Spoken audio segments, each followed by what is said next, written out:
You're, you're in the final stretch now. The roads leading to the scrapyard winds between the patches of fields and empty lots. Your favorite station on the radio crackles, so you shut it out. You roll down the windows, let the fresh air in. My dad said this place is right past the silos. Should be on the left up ahead. You squint through the windshield. I think I see it. Foster's Auto Salvage? Yeah, yeah, that's the one. Why is he smiling at that? As you pull into the lot, you hear a sound of gravel crunching around under your tires. Beyond a rusted chain fence or a stacked rows of hoods and bent metal frames that glint in the sunlight, the air smells of old foil. Once parked, you pop the trunk and pull out your old tool book. Austin shoulders his backpack and the two of you head to the entrance. At the gate, an older man in grease-stained overalls leans out of his shack. You hand him a crumpled bills for the entry fee. He waves you both through.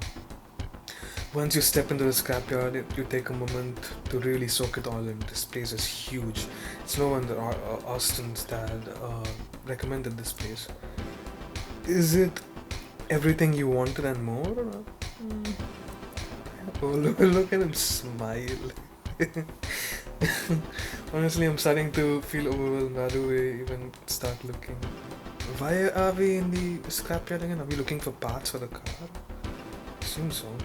He reaches into his bag and pulls out another stack of papers. This time there are diagrams and scribbled notes. He steps forward.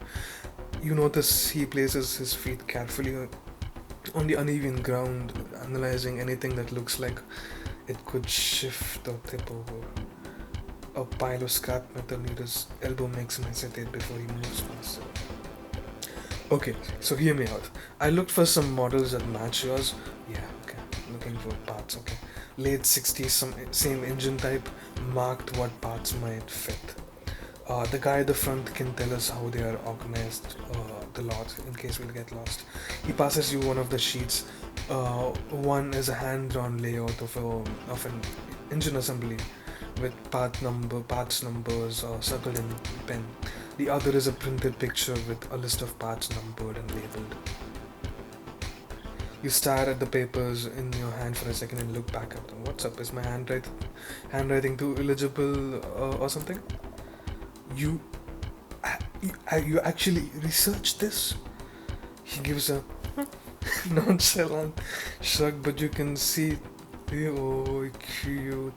You can see a tint of red in his cheeks. Oh, cute. Good on you. Well, figured it'd save us a couple of hours wandering aimlessly. We got a time limit, you know. Oh, he actually looked up all of this up, even though even I didn't know about some of the CrossFits. Not bad. You sure? You sure you don't know? You don't secretly work here? God. Nah. I'm just having too much free time when I should be studying. Anyways, I think we're looking for what we're looking for is in that direction. If we cut straight through, we'd save some time, but it goes past the heavy machinery scraps. He steps carefully around the stack of pellets. I'd rather steer clear of that area, if that's fine with you. Yeah, for sure. You find yourself weaving back and forth weaving through the car graveyard. Every so often, Austin passes to adjust his footing and nudges a loose piece of scrap away from the path. After a while, you make it to where you need to be. Uh, wow, didn't think so many of these Mustangs would still be around. You put on a pair of gloves from the toolbox, walk away with Austin from down the, down the gravel. God, I have dyslexia. Jesus. Down the gravel lines, moving between the rows of cars. Oh, sudden clang echoes across the lot. The sound bounces off the metal scraps, carrying an eerie resonance. Both of you freeze mid step. Your breathing quickens, and you instinctively scan the shadows, trying to find what could have caused it. Austin's hand twitches nervously. For a moment, you realize it came from the other side of the lot. Ooh. realizing whatever fell wasn't close enough to impact either of you. You feel the tension lift from your shoulders. You both continue walking, moving a little slower now, taking each step carefully but outwardly pretending nothing happened. Okay. The gravel crunches beneath your boots and the two of you move from the car to car like scavengers. Austin consults his green printouts, pointing out parts that might work and cross-referencing makes and yours. Okay. That starter from the car over there, it should bolt right in with minor adjustments. Really? I wouldn't have even thought to try that. Let's do it. You gather what you've collected and head back through cleared work area where your car is parked. You put the parts on the stained pallet that Austin dragged over, peel off your gloves and get to work. You slide under the car and remove a stubborn component. Your finger already covered in grease. Piece by piece you replace parts with ones you found. You carefully swap out the old starter for the cleaner one Austin found. It fits snugly. You continue like this until late afternoon, removing belts and hoses under the hood bits, replacing corroded wires and other worn parts with the ones that looks far less beaten. Ooh, nice drawings. You laugh when Austin gets a just kiss already, man. gets his lock in. Sorry. Gets a smudge across his face as he wipes away the sweat from manual labor. You run from him when he starts to chase you to give you a matching mark. After all said and done, you slide into the driver's seat and turn the key. The engine coughs once, twice, and then roars into life, followed by a low and steady rumble. Good job, you guys.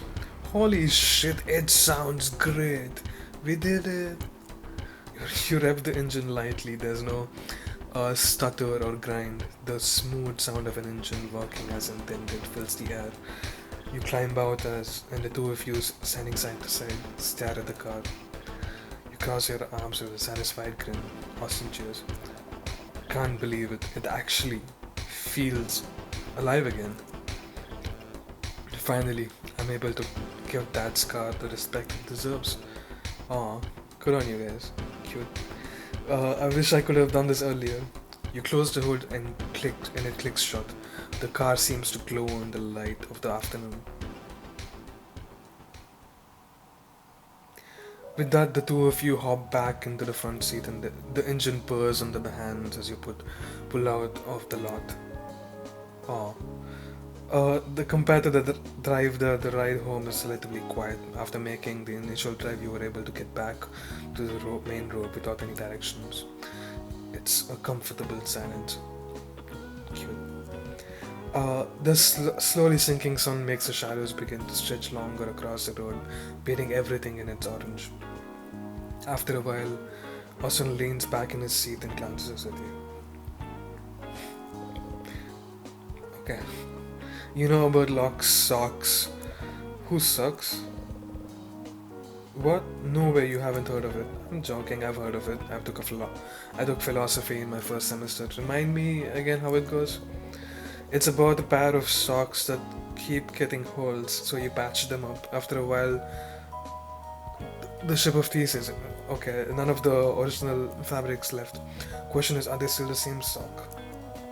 You're talking about the car. Maybe we swapped out half of the parts today. At what point does it stop being your dad's car and start being yours? At what point does it start becoming a different car? Half is a little generous, yeah, I'd say, but you tap your finger on the steering wheel. I think no matter how many parts we change, it's still the same car because I remember it that way. Even if everything is new, I still picture him in the driver's seat. I can still imagine how it used to sound. That counts. That's a really good answer, Ali. Damn. Yeah, I think that does count for something. Austin tilts his head slightly, mulling it over. I kinda think when enough parts change, it becomes something new. Like a second life. New isn't always bad. I don't like the idea of forgetting what it used to be, though. Point. You won't. You never forget stuff like that. The sounds of the engine fill the silence that follows. What an interesting conversation. By the time you pull up to your apartment, the sky has already settled into a cool blue dusk. Hey Austin, wake up, we're back. We give him a slight gentle nudge. Austin, who had dozed off about halfway through the drive, stirs awake and stretches with a groggy yawn before following you out of the car. As you enter the house, the fragrance of a garlic and something frying greets you, and you suddenly realize how hungry you are. Mom standing in the kitchen with several bowls and plants messily scattered about. Hey, you two! Figured you'd be walking in any minute. Anything we can help with? Oh, Riley's such a sweetheart. The Texas toast still in the freezer. I preheated the oven already, so if you could grab a pan and pop them in them, that will help a bunch, yeah? Maybe wash those hands first. You look down at the unmistakable smudges of oil in the dirt that taps between your fingernails. You give them a quick and thorough clean in the sink, watching the grime of the day swirl down the drain. That's a nice start. Anything I can do, Miss Gray? Mrs. Gray? Uh, if you could set the table, that'd be great. And please, Austin, call me Krista already. You're an adult now. Ma, I don't know. Uh, she should sim us mass no before turning back to the kitchen. Okay. The three of you work in a steady rhythm. You're manning the oven. Austin's arranging the plates. Your mom, dad's between the pans. What a lovely family. Now what's gonna go wrong? Everything's on the table. Your mom sits with a tired sigh, eyeing the two of you with playful disapproval. Ma, it's 2026 already. Come on, get to work. I'm not sure if either of you realize, but okay, never mind. But you smell like you brought the scrapyard home. You took home with your grease, sweat, and the whole bouquet. I nearly passed out when you walked in. Okay, it's not that bad. So please soap and hot water when you're done eating. Hey, at least she let them eat before asking that. Good on you, Ma. I love you. Sorry, Miss Gray. Krista. That's better. He grins sheepishly and takes an enormous amount of toast, nearly Austin, no, the not. It feel no. Okay, it feels weird, calling you after what? That after 7 years? More like 8, actually. You boys were 13 or so, so they're 21. That sounds about right. I think it must have been when we were 13 because I had just gotten braces. Austin finishes his food faster than anyone else, shoveling down the last portion in a way that makes the conversation impossible. Oh, sorry, I guess I didn't realize I'm hungry. Mind if I take a shower first? Oh, go ahead. Um, I think there's still a change of clothes for you in the drawer. Really, from when? He gives a small, grateful nod. See ya, Austin.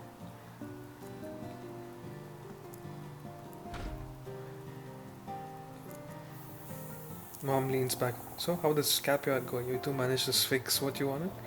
Yeah, mostly. We swapped out a few parts under the hood. There was a starter and then some cables and some other parts. It should run a lot smoother now. That's good to hear. You really kept that thing alive longer than I expected. Yeah, he loves it now. If it ever gives you too many problems, we could just probably find something decent that's been used. Nah, ma, it's not about that. Oh shit! It's not about that. It's not just a car to me. I know.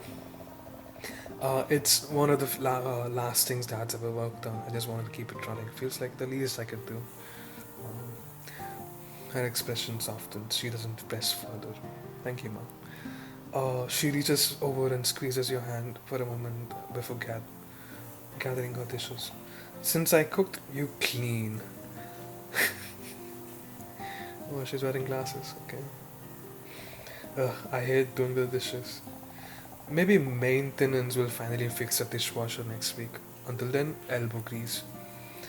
You sigh, but smile.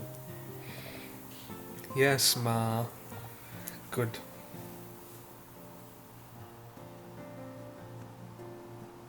Ma, okay. She glances towards the living room as she passes by. I saw the stack of movies on the coffee table. Try not to be too loud when you're watching, okay? I'm gonna read before a bit before bed. Also, could you pick up my medication from the old pharmacy at some point this weekend? Yeah, ma. Yeah, I have the time. Night, ma. Night, sweetheart. Love you, ma. Good night. Seemed drifts out of the bathroom door as Austin steps into the hallway, towel snug around his shoulder. Do you turn? Your turn, okay. You should go to the room, get your clothes, and then head into the shower. Okay. What you watching? Oh, what you watching, Aunt Stinky? That's the second time in a row I predicted it. Nice room, man. It's a bookshelf. Cute.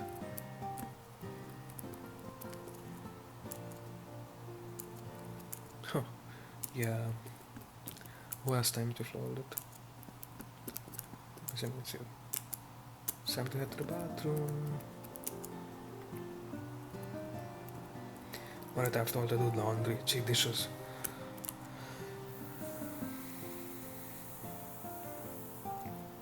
Feel refreshed after a long week of difficult. For the first time in a while, things feel easy and carefree. Yo, what a trip! Wash hands.